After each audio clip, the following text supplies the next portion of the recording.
It's the Ralph Nader Radio Hour. Stand up, you've been sitting way too long. Welcome to the Ralph Nader Radio Hour. My name is Steve Scrovan, along with my co-host David Feldman. How are you today, David? Good. Welcome back from your vacation. Thank you very much. Daddy's back. Now everything's going to be okay. I want everybody to calm down. And we also have the man of the hour, Ralph Nader. Hello, Ralph. Hello, everybody. Great to have you here today, Ralph. And we have another great show today. The theme is energy. Specifically, we're going to be talking about the Green New Deal. First up, we'll be talking to someone who is one of the architects of the Green New Deal. Her name is Rhiana Gunn-Wright. She's the policy director at the think tank New Consensus, where the plan was developed. And it's kind of a Manhattan project aimed at transforming our energy system, if you haven't heard so far yet. The goals are essentially net zero emissions while creating high-wage jobs in the renewable energy sector. And Green New Deal legislation was introduced in Congress by Representative Alexandria Ocasio-Cortez and Senator Ed Markey. And it was quickly tagged socialism by the corporate right, who began shouting how the Green New Dealers wanted to take away their hamburgers.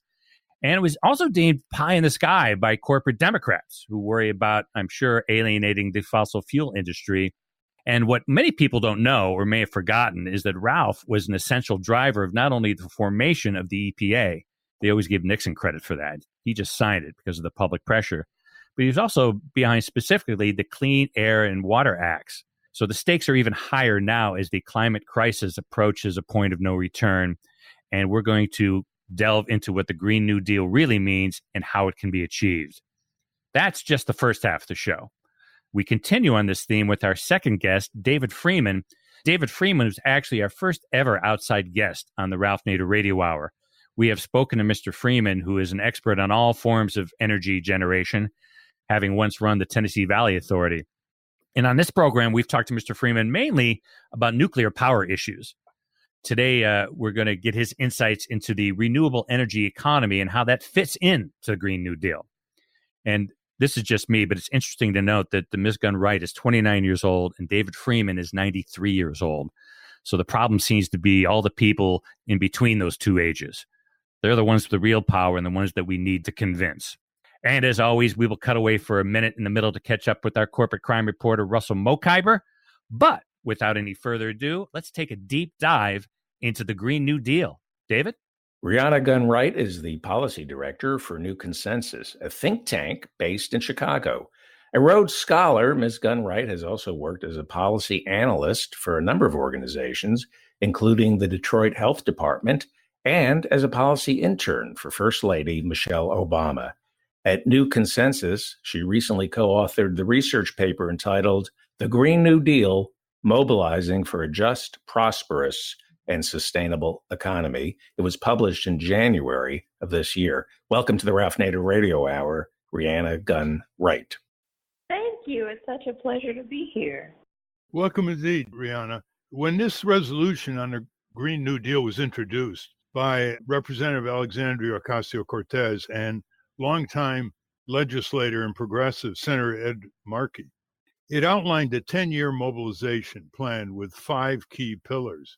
And of course, the critics of the Green New Deal didn't understand that everything is connected to everything else. And you can't just deal with one pillar when there are 4 pillars not addressed that can sweep the rug from under the 5th pillar. So the description for our listeners of the Green New Deal, and you can see how connected everything is, it's achieving net zero greenhouse gas emissions, creating millions of good high-wage jobs, investing in U.S. infrastructure and industry, including weatherization of buildings, by the way, talk about jobs, securing clean air and water, climate and community resilience, that's local economies, cooperatives, healthy food, access to nature, and a sustainable environment for all, while promoting justice and equity in vulnerable communities. That's the description. And you can see how it all fits together.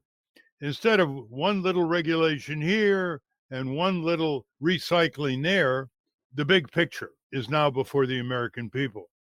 And what's amazing about it is that it envisions exactly the kind of efficiency and equity that our democratic society pretends to foster. It envisions a reset of a wasteful and inefficient economy. We'll get to that later, with an efficient and a healthy economy. I mean, that should be a no-brainer, right? But we'll see in our conversation, listeners, why the vested interests prefer a wasteful economy as well as an economy that does damage, because that produces a lot of profits. So how do you view the public reaction, Rhiana, to the Green New Deal? I actually think overall it's been really great. The really interesting thing is to see how much more quickly I think folks that we either sort of earnestly or derisively call everyday people grasped the Green New Deal and grasped how the issues are connected. It seems like a lot of the strife that we've gotten has tended to be from sort of more, I don't know if I would call them establishment types, but sort of honestly people whose jobs it is to think about these issues, and the idea that we would be talking about these things in a way that's intersectional, in a way that's interconnected, and then trying to deal with climate not just from a silo place, but as the sort of all-encompassing issue that requires some movement on all these different fronts. That's where we actually got the most grief. And I was a bit surprised, I have to say, by how much I think folks that I would think of often as very serious struggle to really understand what the foundation of the Green New Deal and what we're trying to do. Well, what's interesting about the reaction that I observed is that there's a huge lack of knowledge among many members of Congress. It's deliberate, many of them Republicans, of course, and it recalls a statement that Ronald Reagan once made in Texas when he basically said, America grew great by producing energy, not by saving it. And that makes the real point here that once you demolish the arguments of the omnicidal waste and inefficiency industry around the world, you get down to why are they resisting it so much? Because, you know, corporations are supposed to be efficient, right? Corporations are supposed to not be damaging innocent people, right? They're supposed to be absorbing the rule of law. Well, it's because when you waste a lot of energy in your car, you're having to buy more gasoline. When the Defense Department wastes all kinds of money with bloated contracts with Lockheed Martin, well, that's a lot more profit for Lockheed Martin. When you have fewer incidents of cancer and respiratory ailments, less is spent on doctors, drug companies, and hospitals. Less sales, less profits. That's why I think it needs to be described as a historically necessary reset of the whole political economy. And the emphasis on political, because you've got a lot of work to do with members of Congress. There's so many questions to ask you here, Rhiana. What kind, first of all, when you put out a platform the way you did, the next step is building a coalition. Now, you've had a lot of environmental groups, and I hope labor and civil rights and other groups on board. Can you describe how that's developing? Yeah. So the Green New Deal was always intended to be backed by a big coalition. And that's in part just because of the political realities of where we are right now as a country. We have one party that holds most of the power in state and federal governments that has been intransigent on climate. They have denied that climate change is happening. And so the idea, I think we started from an idea that any effort to sort of build a policy that would appeal to them when the entire approach to climate is and the climate crisis is that it doesn't exist isn't going to work, because the scale of the problem is just too big and we didn't want to spend energy there. And so the only way that anything was going to get passed or get movement was through a large coalition. And so the way I think that we formulated it was actually really thinking a lot about inside-outside organizing and having different groups doing different things. So sort of at the center of the Green New Deal is a bit of a triangle. So you have Sunrise is doing a lot of the movement part of it, really talking to communities, really engaging with the youth climate movement, being a part of the youth climate movement, interacting with some of the more like traditionally green groups, right? The traditionally environmental groups. You have Justice Democrats that is all focused on electoral work. So getting candidates to run on the Green New Deal, to talk about the Green New Deal, to get folks who are already elected to talk about the Green New Deal, whether it's because they're afraid of being primaried or whether it's because they just are really interested in the issue. And then you have New Consensus, where I work, that's working on the policy, the how do we actually accomplish these things bit of it. And our process is still also based on inside outside. So instead of just building a traditional think tank where you have a ton of inside expertise and you just work internally, we work a lot in consultation and cooperation with other groups because we believe that solutions exist, and it is a matter of knitting together those solutions, making them a system. And honestly, New Consensus started on this from a place of, yes, this is about climate, but it is, again, like you said, about resetting our economy, because the ways that we have structured our economy, particularly since Reagan on, have been really problematic and really hurtful for Americans, and particularly Americans of color, which again is connected to racism and all of these other things. So we've done a really good job of building and fortifying the structures that we have. And again, climate change is not just the result of burning fossil fuels. The fact that we can burn fossil fuels relies on us having places that we can poison, which relies on us having people that we think of as less worthy or less deserving than other people who we can essentially dump our pollution on, right? All of these things are connected. And so with the climate crisis, I think we saw both an opportunity to stop, right, to the extent that's possible, the climate crisis, but also use it as a real time to think about how are we structuring our economy, how are we structuring our society, and how do we want to structure it to have the outcomes that we say all the time that we want and will actually deserve. Because regardless, that's a really interesting thing about climate crisis and having to transition away from fossil fuels, which is that when you are transitioning your energy source, you change everything. It doesn't matter if you are just focused on the energy source, everything changes because it is the foundation of your economic system. So a lot, I think, of if there is genius in the Green New Deal, I think a lot of the genius is recognizing in a way that folks have failed to recognize, I think, for a very long time, that addressing climate change will require economic transformation, and taking that on fully and trying to think about and prepare for a transition to the economy that Americans deserve and that millions of Americans have continued to say year after year that they want. Well, and that they want us to get to. You know, the knock on the Green New Deal is, oh, who's going to pay for it? That's the most laughable criticism I've ever seen.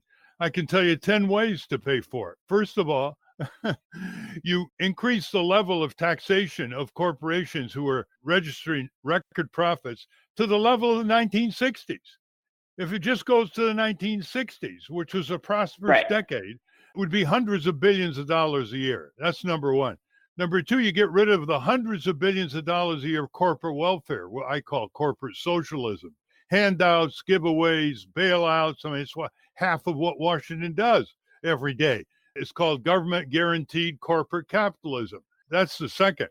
The third way to do it is to show that people already are patronizing Green New Deal local businesses. They're all over the place. They're businesses that deal with recycling locally, businesses that deal with weatherization locally, businesses that deal with local energy production, businesses that deal with community health clinics that focus on prevention and don't gouge their patients. Yes Magazine, by the way, is a great chronicler, and I'm sure that magazine out of Seattle is a great supporter of the Green New Deal. So I think that's got to be much more forcefully conveyed to Congress. And, you know, it is about Congress, isn't it? 535 men and women who, I've said again and again, put their shoes on every day like all of us. And a majority of them can make the Green New Deal move on a fast railroad track. So let me put this question to you. It's all about focus. It's not just about local mobilization that goes into the ether. It's local mobilization. It goes to your two senators and representatives.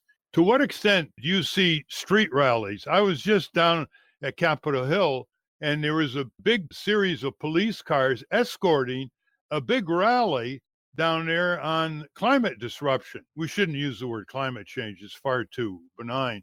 Climate crisis, climate catastrophe. And I said to a friend, there's only 300 people there. You're going to see 500,000 people. This is the rallies that are going all over the world, led by very young people like Greta of Sweden. But I think the first wake-up call to Congress is surround it with hundreds of thousands of people again and again, people who then go into the Congress, go into the corridors, go into the offices of the senators and representatives, and make it happen. What do you think of the street demonstration level, and how can it be increased?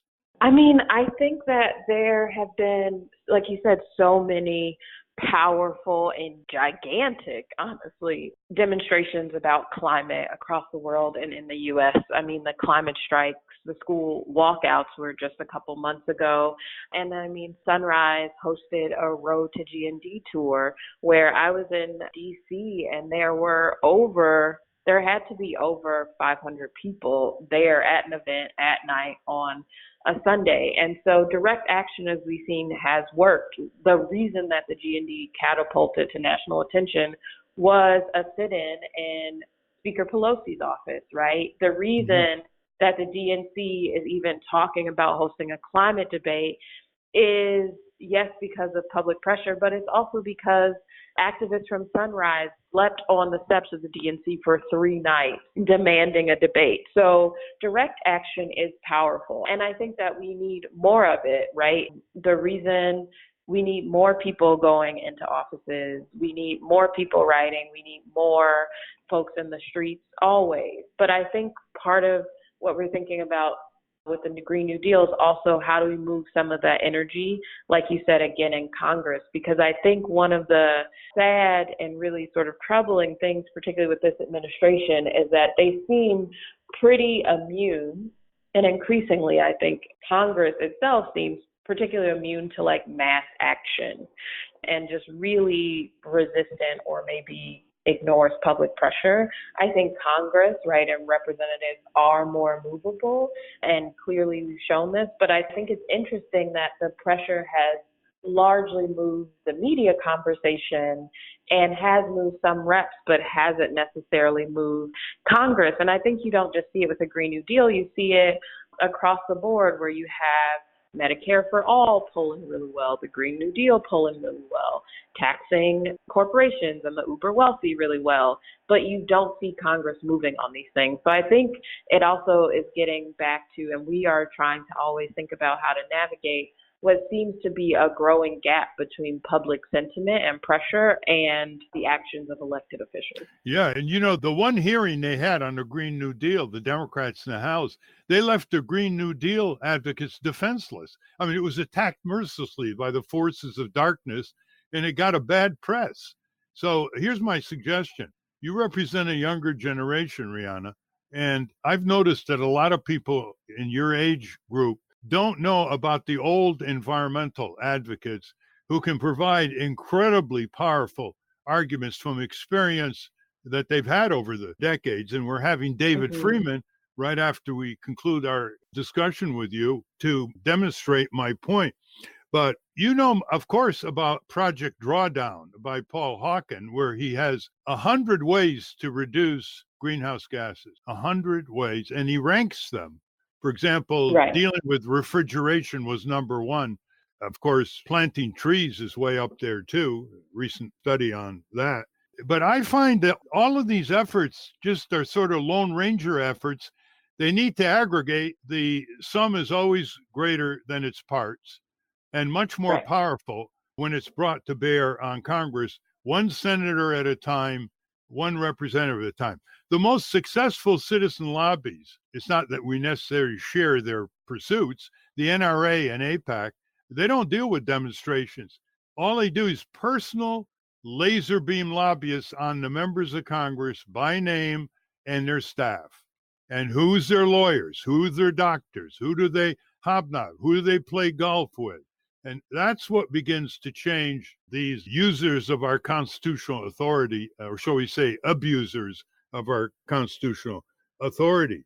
What kind of connections are being made with the older generation here? Amory Lovins, he's the one who started the movement on soft energy. I don't see his participation out of Colorado. Paul Hawken, David Freeman, I'm sure Bill McKibben is connected with you, but there are a lot of other people locally who've been at this fight for years that need to be marshaled. What do you think about that? What's going on? Absolutely. I think you're completely right. I mean, I think we started making some of those connections. So whether it's with Amory Levins and the Rocky Mountain Institute or Bill McKibben at 350, right?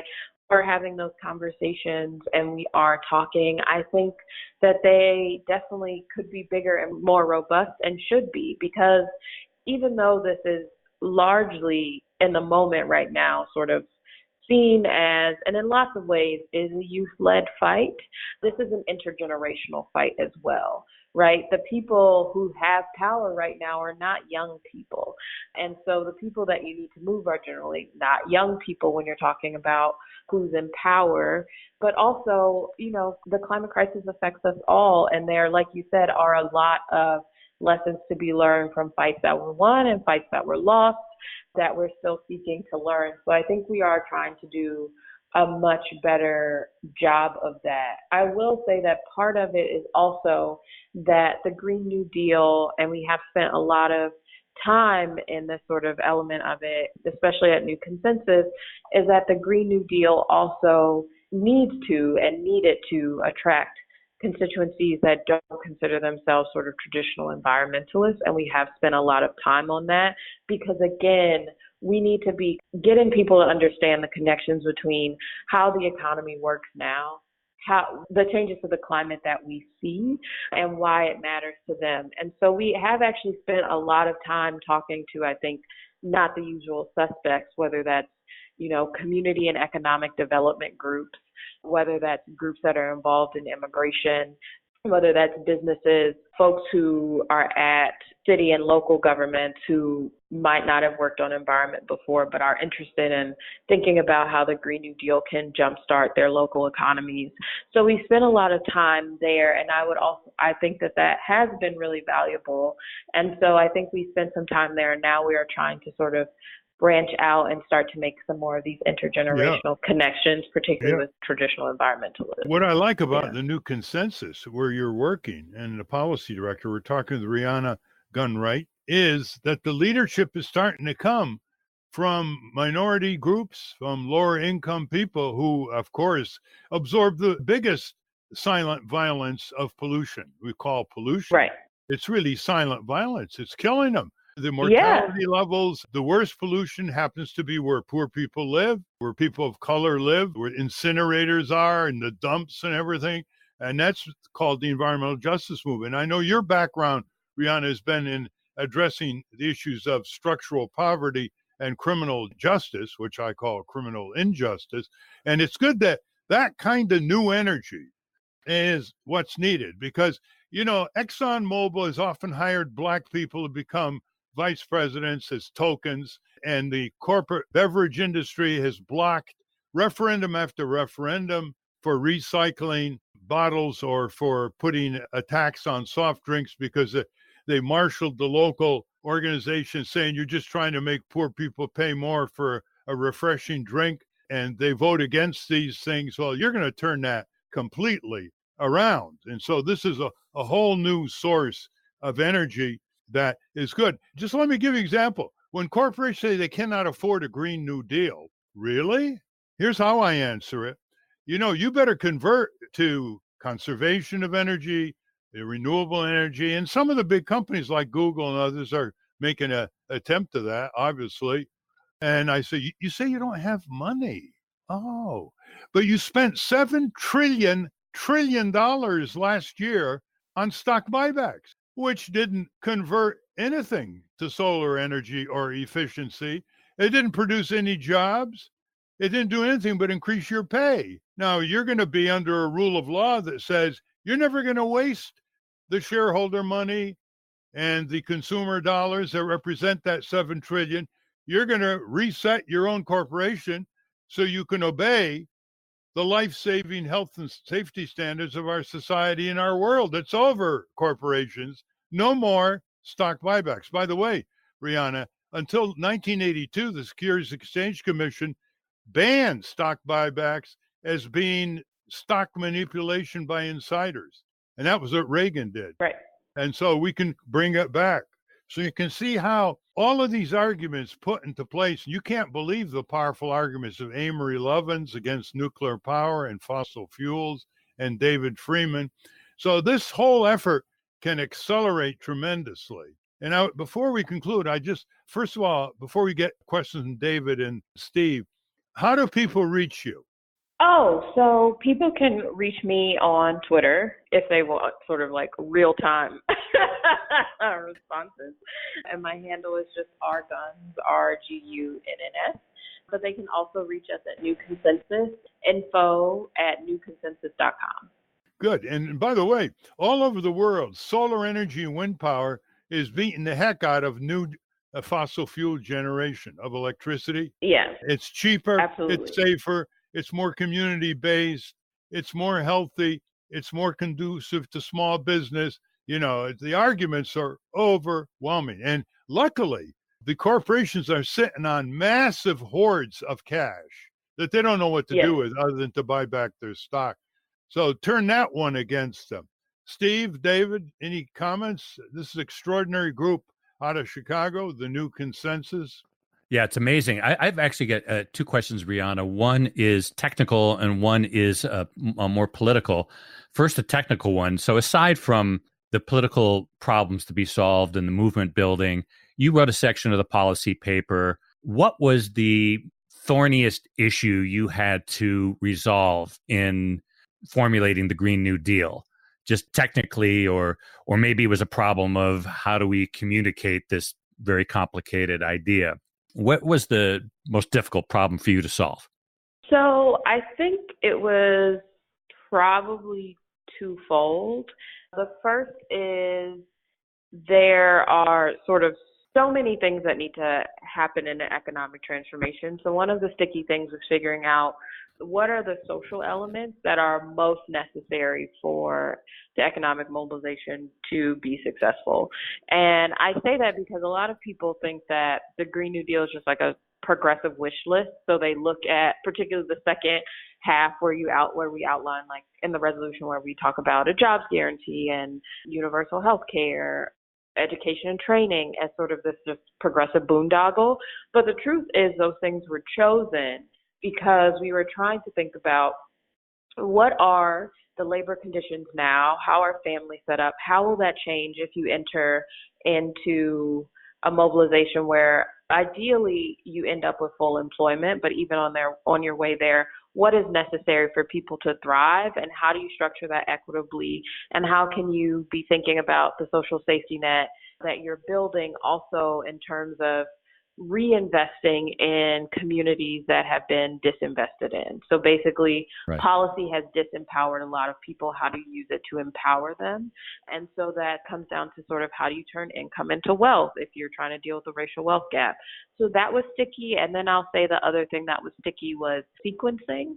So you'll notice that the resolution, the first part of it is what we call sort of projects. It lays out these things that we need to do, whether it's building a super grid, decarbonizing transportation, et cetera, to get to net zero emissions. And that was actually tough because when we started at New Consensus doing the background research for the Green New Deal, we had to scope it because it had been a long time since someone asked, one, how do you have an economic mobilization in modern times, right? We haven't done it since World War II and sort of nearly the scale that the Green New Deal is calling for. And then two, so how do you structure that economic mobilization? What do you actually need to do to get to net zero emissions? And a lot of people had asked these questions in sort of a fractured way, but hadn't imagined how do you do that as sort of a cohesive program. And so that was sticky, figuring out how do you sequence things? What do you want to include in this mobilization and not? Do you want to have a super grid or do you want to work through regional, markets or utilities. Those sort of like nitty-gritty questions were sticky. That's exactly what David Freeman is so informed about from his own experience running 4 utilities. He's also shut down 6 nuclear plants, Rhiana, and he dismisses a carbon tax as a diversion and a decoy. And he basically says we have to directly get mandates phasing out fossil fuels. And he has a 30-year plan to phase them out completely. And of course, public power comes in on this. And the socialism question, feed that to some of these guys. Just feed it. They'll knock it out of the ballpark. You got corporate socialism now. You got corporate control of the government that develops how public budgets are spent. Huge subsidies for fossil fuel. I'm just looking at a headline to see what's going on around the country. There's a lot going on. Friends of the Earth calls for a $250 million weatherization effort for Memphis, Tennessee. That's how specific they're getting, right, with the city council. How many jobs, and region by region, neighborhood by neighborhood. So unfortunately, we're almost out of time. Any other comments or questions, David? Yeah, my second question was the political one, which is you were a policy intern for Michelle Obama, and the Obamas obviously hold a lot of sway still in the Democratic Party. Where are they on the Green New Deal? Do you have any insight into that? I don't, honestly. We have not spoken to them, so I don't know. That's an answer all by itself, isn't it, Rhiana? They should be all over the Green New Deal. They have the highest ratings of any political couple in the United States. And I maintain they're not using it. They're not using the Capitol. And here's Barack Obama watching Donald Trump, who thinks climate disruption is a hoax, which I assume he will until the waves lap up and overtake Mar-a-Lago in Florida, his mansion. He's completely dismantling, and I mean completely, Obama's work on environment, and there's hardly any opposition. You got any last minute observations on that one? I don't. I mean, honestly, I respect the Obamas, and having worked in the White House for one summer, I can't imagine how tired they are after 8 years. So I can't lie and be like, I would be out here doing everything. I might take a nap or all of the naps. So I don't know, but I think they're, it's certainly still time for them to get involved and for them to decide where they are. And so I think right now, personally, I'm just giving them space to recuperate and see what they do. Well, they have had good and deserved vacations, and they've traveled around and relaxed and had a lot of fun after working so hard. But I think the explanation for the question as to why they're not on the ramparts is because Donald Trump is a dirty player. He's an intimidator. He's a vicious verbal combatant, and they don't need that in their lives. I think that also makes sense. Yeah. And of course, they've got to overcome that because the fate of the world is too serious not to have people who can command the media to be in the arena. Thank you very much, Rhiana. We've been talking with Rhiana Gunn-Wright, the policy director of this very exciting new group in Chicago, New Consensus. And we hope that you'll listen to the interview with David Freeman on the podcast so that you and he and others of different generational background can get together and maximize the laser beam focus on 535 lawmakers on Capitol Hill. Thank you, Rhiana. Absolutely. We have been speaking with Rhiana Gunn-Wright, Policy Director at the think tank New Consensus. We will link to her work at ralphnaderradiohour.com. We're going to take a short break. When we come back, we welcome back old friend David Freeman as we continue our discussion about the Green New Deal and how those goals can be achieved through renewable energy. You are listening to the Ralph Nader Radio Hour. Back after this. From the National Press Building in Washington, D.C., this is your Corporate Crime Reporter Morning Minute for Friday, July 12, 2019. I'm Russell Mokhiber. On the heels of the EPA's June approval of a bee-killing pesticide, the White House said it would stop collecting data on declining honeybee populations, potentially making it impossible to analyze the effects of the chemical and the administration's other anti-science policies on pollinators. The USDA cited budget cuts when it said last week that it would indefinitely suspend data collection for its honeybee colonies report, which has been compiled every year since 2015. The report helps scientists and farmers assess the decline of honeybees, which are responsible for pollinating 1 in every 3 bites of food taken by humans. For the Corporate Crime Reporter, I'm Russell Mokhiber. Thank you, Russell. You know, it's just not young people who are promoting the Green New Deal. Our next guest is a veteran who has served for decades in the battle to generate clean, efficient, and safe energy. David Freeman is an engineer, an attorney, and an author who has been called an eco-pioneer for his environmentally conscious leadership of both the Tennessee Valley Authority and the Sacramento Municipal Utility District. He's also a noted anti-nuclear activist and the author of a number of books on energy policy, including Winning Our Energy Independence. Welcome back to the Ralph Nader Radio Hour, David Freeman. Glad to be introduced. My latest book is All Electric America, which we could make happen and eliminate fossil fuels and nuclear power altogether. But let's get right down to it. You're the only person on earth, David Freeman, who shut down nuclear power plants. As head of many electric utility companies, you not only ran the TVA and the SMUD district in Sacramento, you ran the LA utility, you've run a utility in upstate New York, and you have the most concrete program on getting away from nuclear and fossil fuels that I have read, and which we'll get right down to. But just to inform our listeners, how many nuclear plants have you shut down? Well, we shut down 8 in the Tennessee Valley while they were under construction. But if you think it was fun to fire 5, 6, 7,000 people in the home of atomic power down there in Tennessee, you don't know. As a matter of fact, Ralph, as I recall, you praised me for doing it. And in Republican East Tennessee, that didn't help one bit. You know, what's interesting, nuclear power, as you say, is on its way out. I remember when the Atomic Energy Commission predicted 1,000 nuclear plants by the year 2000. Oh, yeah. Chet Hollifield, from the congressman from California, they had a joint committee on atomic energy. People have forgotten it. Nuclear power was the kind of like ice cream in terms of public opinion. He was going to put a nuclear plant every 50 miles along the coast of California. And I'm proud of the fact that with Friends of the Earth, we succeeded in making California nuclear free by 2024 when they promised to shut down every nuclear plant in the state. And that's going to happen in the entire nation. But let's get to what the really future is all about. Right. Let's get to the demands that you are making for public policy. Go ahead. Well, it's not really hard.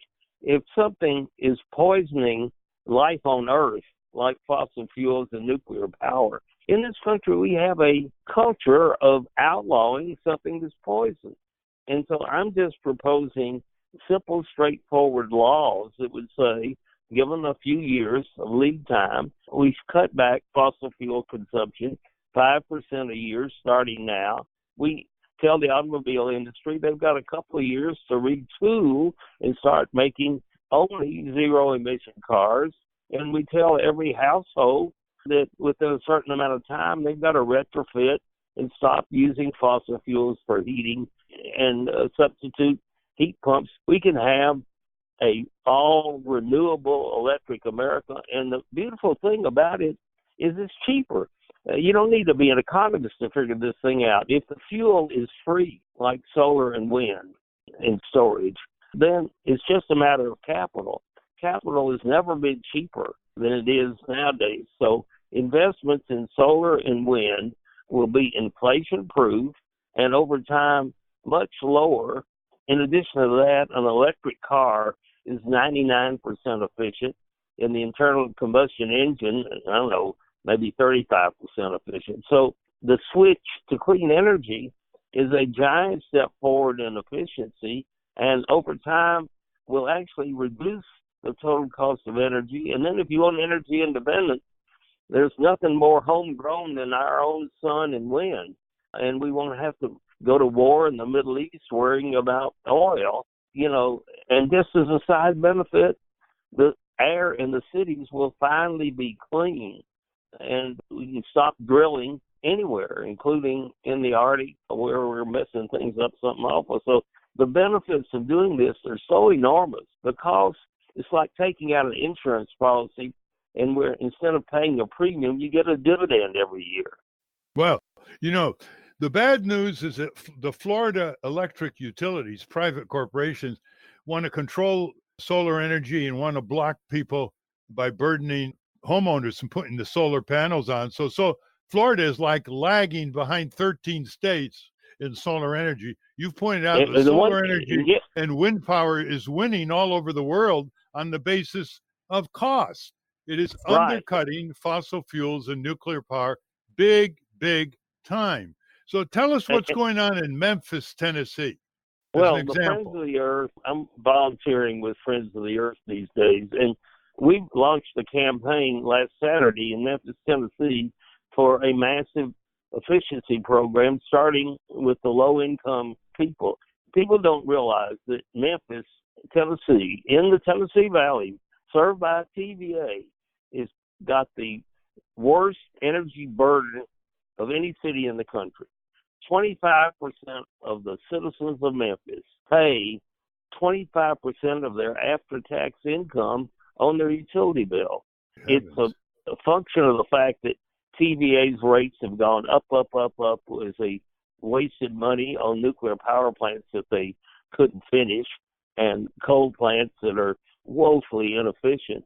And so the rates are now not low rates. They're just kind of average, but the houses are dilapidated, and they haven't had an efficiency program since I left back in '84. So we're pursuing that. But more important than that, the city of Memphis is now seriously and publicly considering leaving the Tennessee Valley Authority because we've shown to them that they can just go right across the river. They're right there on the Mississippi and have access to all that solar and wind power in the middle of America, where actually the red state of Texas has got a big chunk of wind power nowadays. And the old New Deal, TVA, the centerpiece of Franklin Roosevelt's New Deal, that was 100% renewable in its early years with hydropower, is now just stuck with coal. They're not stuck with it, but they're just holding on to their old coal and gas and nuclear plants. So Memphis is threatening to leave TVA, and that is, I've met with the mayor several times and the utility manager, and they are going through a process of deciding whether to leave the Tennessee Valley Authority, and we're down there kind of leading the charge because TVA is now, environmental criminal number one in terms of utilities. Most of the private companies that are regulated are being forced to do at least a little bit toward moving towards solar. TVA is doing a tiny bit. And what's the plan in Memphis? Where actually the economic plan? The economic plan is they give TVA 5 years notice, and under their contract, they're free to buy their power from across the river or right in the city. And so we're urging them to they're doing a serious public study that we're participating in to figure out what the cheapest sources would be if they left TVA. And of course, energy efficiency is by far the cleanest and cheapest kilowatt hour you can get, the one that you don't generate. So we have a public campaign underway, and we've got a lot of support from the local groups, including obviously the minority organizations that comprise the bulk of the people in Memphis. So this is our effort to combine environmental justice with really putting pressure on the TVA to change their way. We're talking with S. David Freeman. Let me just tell the listeners what your books were.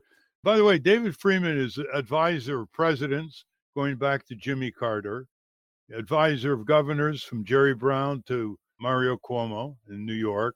He wrote a book called Energy, the New Era in 1974, then one called Winning Our Energy Independence, then one that is very solution-oriented called An All-Electric America, A Climate Solution and the Hopeful Future in 2016.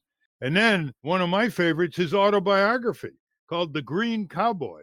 Now, David, I know people who are skeptical are saying, what happens when the wind isn't blowing and the sun isn't shining? We have a device that is kind of well known. It's called a battery. We've been storing electricity for years. We know how the modern batteries are much less expensive, and they are a commercial product. So you take the sunshine when it shines and the wind when it blows, and you store some of it, and then you use it at night or when the wind's not blowing. So you can have a perfectly reliable power system made up of solar, wind, and storage. And the plain truth of the matter is that economically, these baseload plants are deader than a doornail. You know why? Because in the deregulated market that we have through most of the country, not in TVA, but through most of the country, the market price is determined by the lowest source.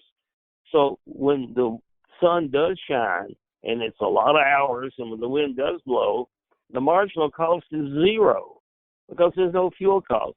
So the damn nuclear plant or the coal plant, which operates around the clock, is out of business those hours. If you subtract those hours from the nuclear plant, then the cost of the nuclear plant, which is already very high, becomes astronomical. That's the reason I was able to persuade the Pacific Gas and Electric Company to agree to shut down their nuclear plant and build renewable energy to replace it. And we reached an agreement with them about a year ago to do that. The world has changed. By the way, that's the last operating nuclear plant in California that you've That's got. correct. That's Pacific correct. Gas and Electric agreeing to shut down. You see, people, the technological answers here have been on the shelf for years. They've been in pilot projects for years. There's no matter of, well, we have to invent something that nobody's figured out how to invent. Energy efficiency, solar, wind power, geothermal, they're here. They're used here and there and around the world. The issue, isn't it, David, is political power. We have to have people power overcome the fossil fuel corporations' power in Congress and elsewhere, right? Yeah, but Ralph, now that we have a bunch of political people that are saying in the Green New Deal, they say they're for it, and I have suggestions for legislation to prove that they're for it, because talk is cheap. But we need to pass laws that just outlaw 1 year at a time the fossil fuel plants and the nuclear plants, and that's the only way it's going to happen.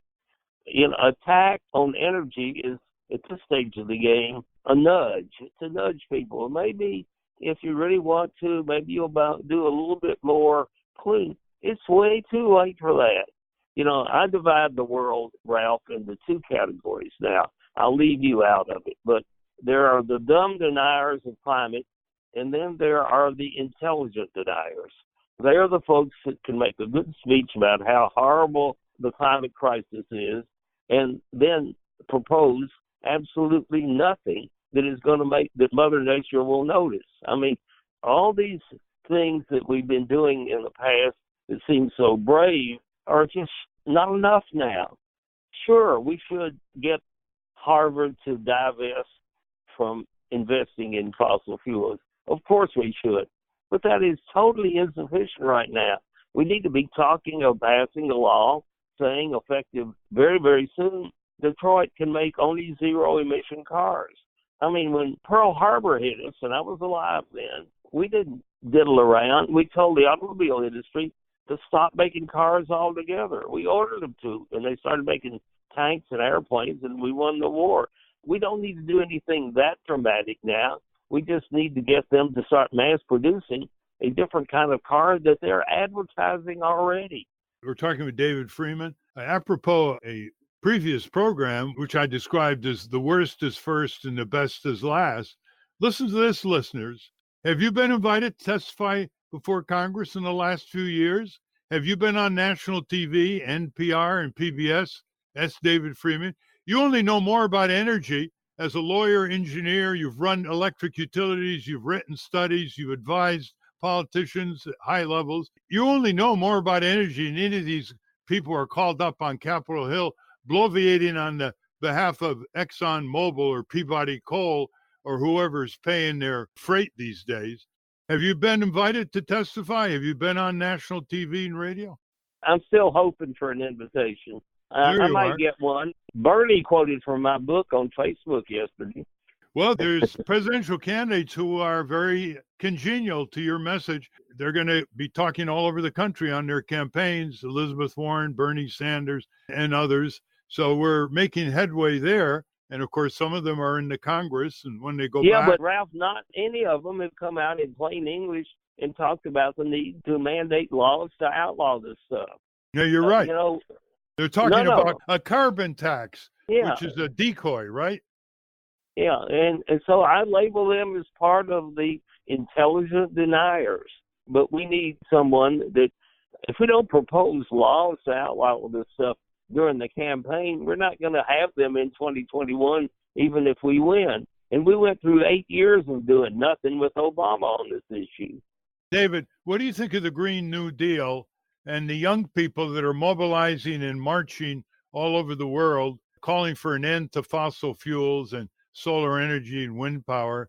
We just interviewed Rhiana Gunn-Wright, who is one of the drafters of that resolution that was put into the Congress a few months ago called the Green New Deal. What's your view of that and the movement?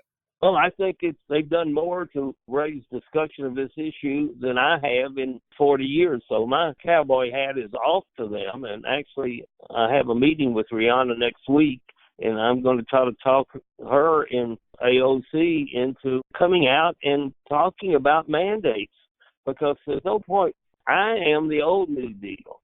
I mean, the old New Deal was really green. The hydropower is, I grew up in Chattanooga, Tennessee. It was electrically heated homes that stopped me from shoveling coal and getting asthma. So I know that this can be done. And so I feel a personal connection to these young people. I think that they need a 93-year-old guy to raise their average age and get this movement going. So I'm going to meet with them next week.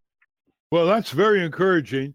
And listeners, if some of you get that AARP magazine that has 19 million subscribers, the biggest magazine in the world that claims, tell them to put S. David Freeman on the cover instead of some 60-year-old movie star who looks like he or she is 57. You only downgraded it 3 years from 60 to 57. We're going for more than that, Ralph. Ralph, you and I are younger than some of these old folks. The old saying, the only real aging is the erosion of one's ideals, and you'll never age. That's David Freeman. Before we close, David, Steve, do you have any comment or question? Well, as you know, Ralph, I've been working on a nuclear documentary for many years now. And so actually we interviewed Mr. Freeman a few years ago. So all of this is, it's very supportive of what I believe in. And like I said at the beginning of when we just started talking about the reactions that people have about, hey, what about this new technology? What about that new technology? And Mr. Freeman's answer is, where is it? I mean, the environment couldn't be more economically friendly, and yet it's not here. So let's bury it, literally and figuratively. Ralph, could I just make one final comment? Sure. I'm 93, but so are you, and so is everyone that's listening to me on the issues we're talking about. The hour is very, very late. If we pretend that we believe the climatologists on climate, then we're all 93, and we better get with it. And we better go for the jugular. It's too late for capillary solutions. We need to pass laws that outlaw the stuff, and we need to start advocating for them right now, not yesterday. And on that note, it's the Congress, people, whether you like it or not.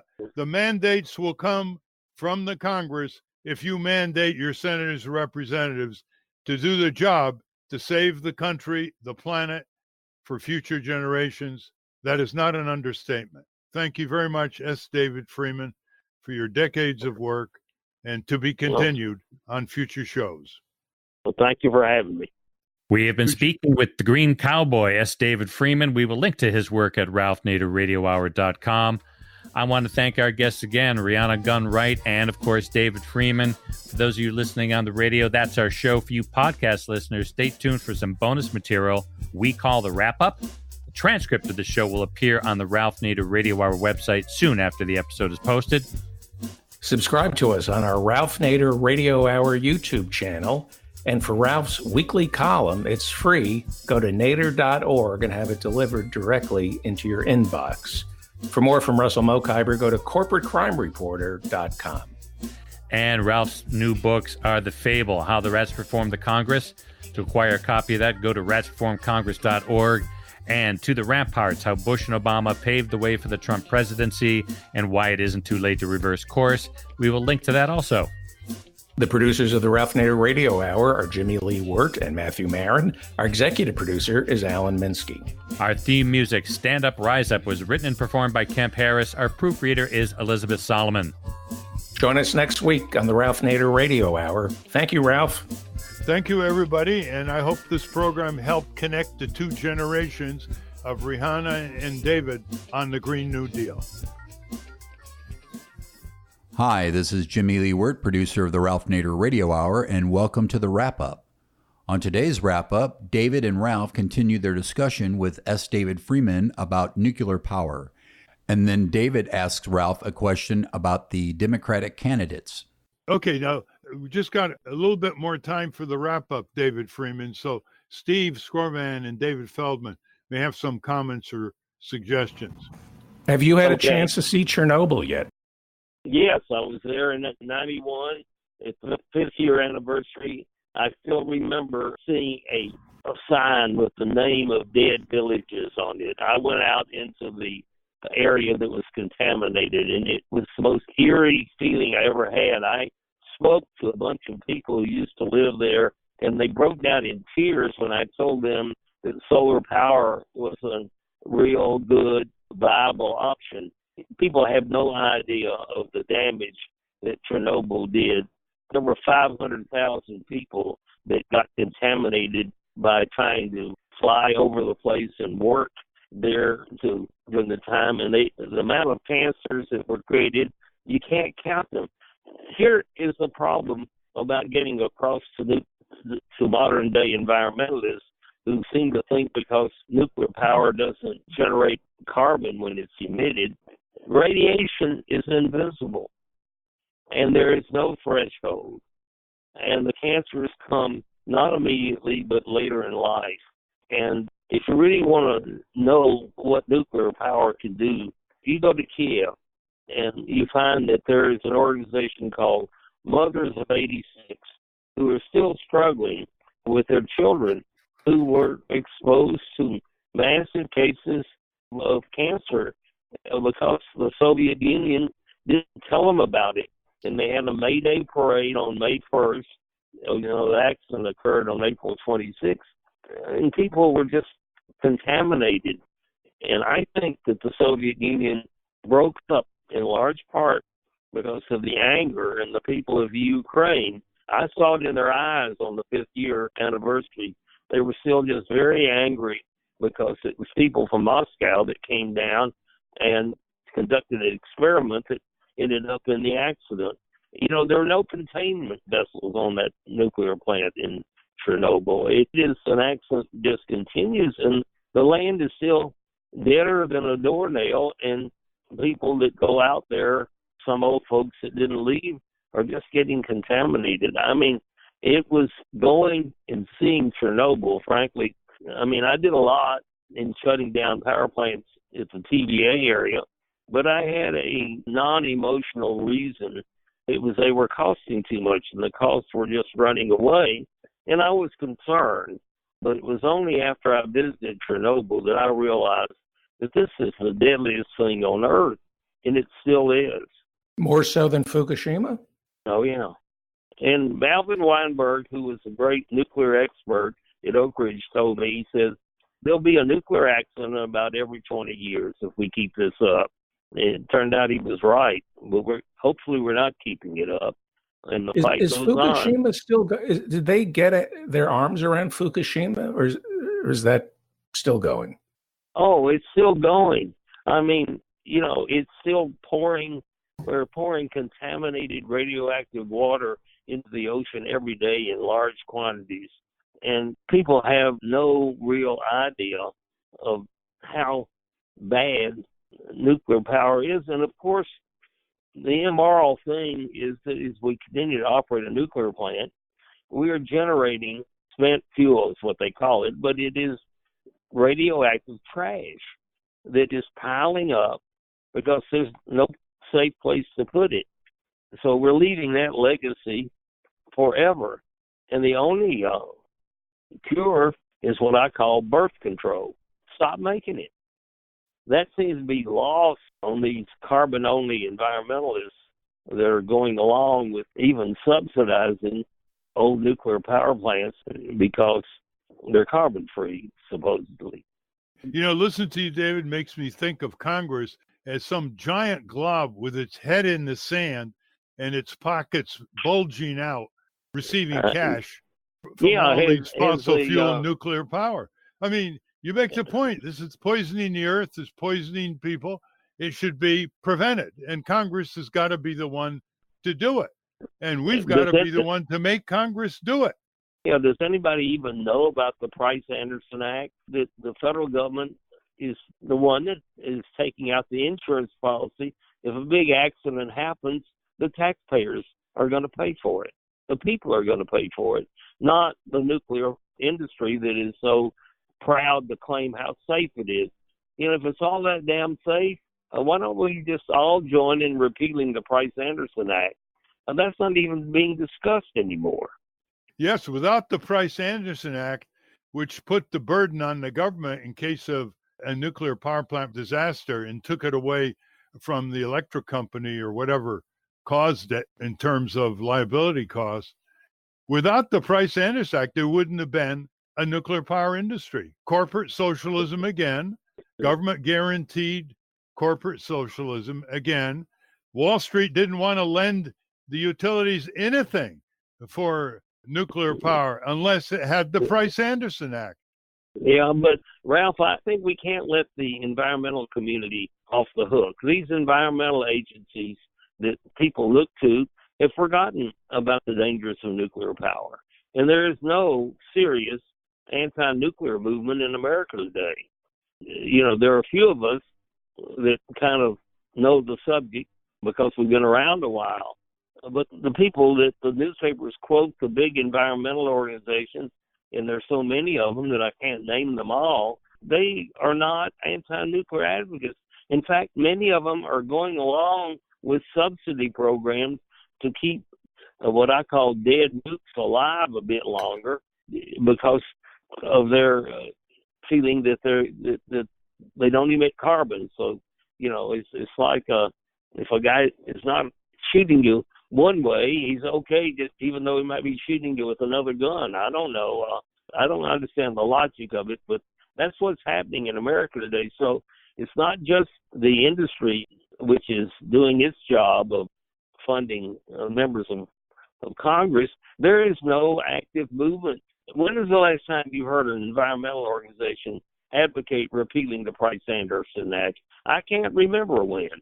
No, they don't even talk about it. I mean, the Greenpeace has got the right position, but no, they're all into this nonsense that nuclear power is a transition energy because it's carbon free, and it's obviously it's a transition to hell is what it is. If transition to Fukushima and Chernobyl type. Well, and people have forgotten, and they need to be reminded, there is no peaceful atom.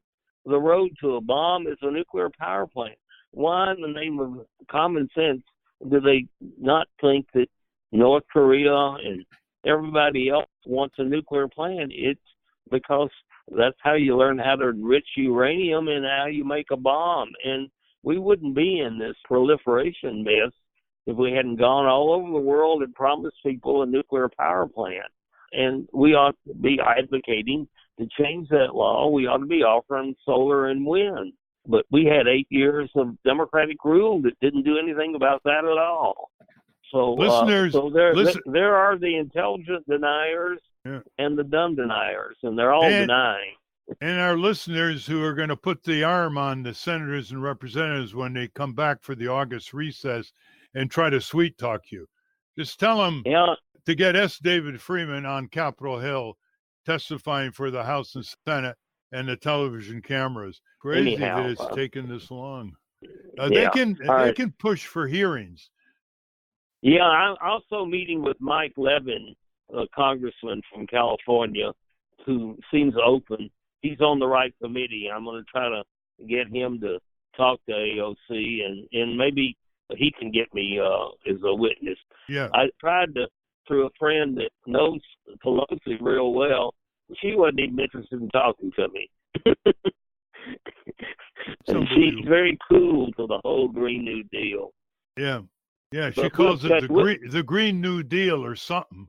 Yeah. Or whatever, yeah.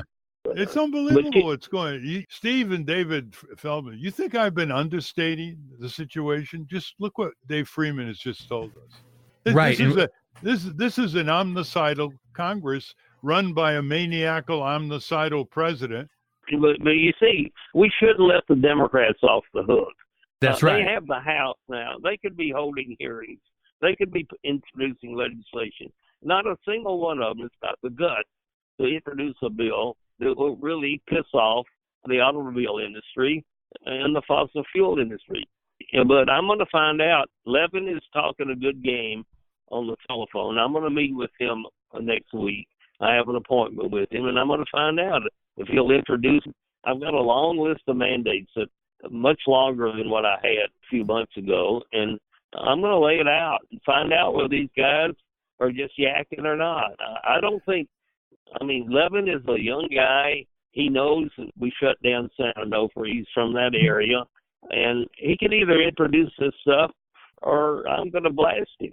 And I'm going to blast him in his own country, territory, because all those people down there are friends of mine now. We shut down San Onofre. With the earthquake, they'd be shaking in their boots if San Onofre was still running. David, by the way, get a list of people and just walk in their offices in the House of Representatives. Just walk in, introduce yourself, give them the materials, get the names of the people on the key committees, because there's no time to try to get an appointment. Just walk right in, and you'll hit paid there here and there. That's the way to do it now. Okay. What about Tom Steyer? Is he, now that he's running for president, could he help in this? Who's that? Tom Steyer. He's actually my classmate at Yale. Oh yeah, he could pick this up big time. You're right. Well, if I email my latest stuff to you, could you get it to him? I don't have a direct line to him. I could try to figure that out. I know the people in Next Gen. Okay, I thought maybe if you actually knew him personally, you could get straight to him. I know his people. I can talk to somebody there, but you could mention my name. That might do something there, but just get his attention. Okay, thank you. Thanks a lot, Ralph. Bye-bye. All right, Steve Scrovan. He knows Steve is Yale class. Yeah. Okay. All right. Thank you. Bye-bye. Okay. Thanks, David. Yeah. Bye-bye. Bye-bye. Amazing guy. You won't see him on the cover of AARP. They're all culpable, They're all screwing up in their own way, all these operations. If only solar energy was a soccer ball. Yeah. The Dianne Feinsteins, the Nancy Pelosi's, the Joe Bidens, the Barack Obamas of the world, they just loathe to disrupt these industries. Like he mentioned, the automobile industry and the fossil fuel industry. Are they just worried about the money drying up for the Democratic Party? First of all, they don't get the urgency of climate disruption in their gut. The second is they don't take time to absorb plans that are very practical and incrementally fast that David Freeman and others have proposed. And third, they're living too comfortable a life. Well, the White House was flooded this week. That would have been a wake-up call. The only wake-up call is going to come from people like Greta in Sweden, the counterpart here. Millions of young people scared out of their wits about what they're inheriting. And I mean physically scared out of their wits. That's what's building up, and that's what's going to change the whole thing. In terms of horse race, I hate to bring up the presidential election, but where do you see it a year from now? I mean, you predicted Trump. Where do you see this going into the convention in Milwaukee? What do you think the Democrats have? Who can predict? I just think the front runners now, I think Biden's going to spiral down. Every date is bad news for him. And I think it's going to be between Warren, Sanders, Harris, and then there's the vice presidential candidates. And there'll be a lot dropping out in the next 3 months. I hope they go and all run for the Senate because they're needed in Colorado and Texas, Beto and Hickenlooper and so on. So in another 2 months, we'll be down to about 7-8 people. Do you think Bernie's going to get the nomination? He's got to be Bernie 2-0. His message has been shared by so many that he's been blurred. So what he's got to do is take on Trump. He's the guy who's going to challenge Trump, challenge him to a debate, goad him, make Trump respond to him, and carve out an identity as taking on Trump. That does two things. It distinguishes himself from the rest of the progressives who are taking up his agenda and answers the question, can he beat Trump? With 60 million people watching you, who would you be more afraid of debating, Bernie or Trump? Oh, Bernie. Trump's easy to goad. Trump basically allows jujitsu. It's just the Republicans didn't know how to handle him. They were totally dismissive. And then by the time he was beating them, they couldn't adjust. They were all on the defensive. And that's a wrap. Join us again next week on the Ralph Nader Radio Hour. Stand up, you've been sitting way too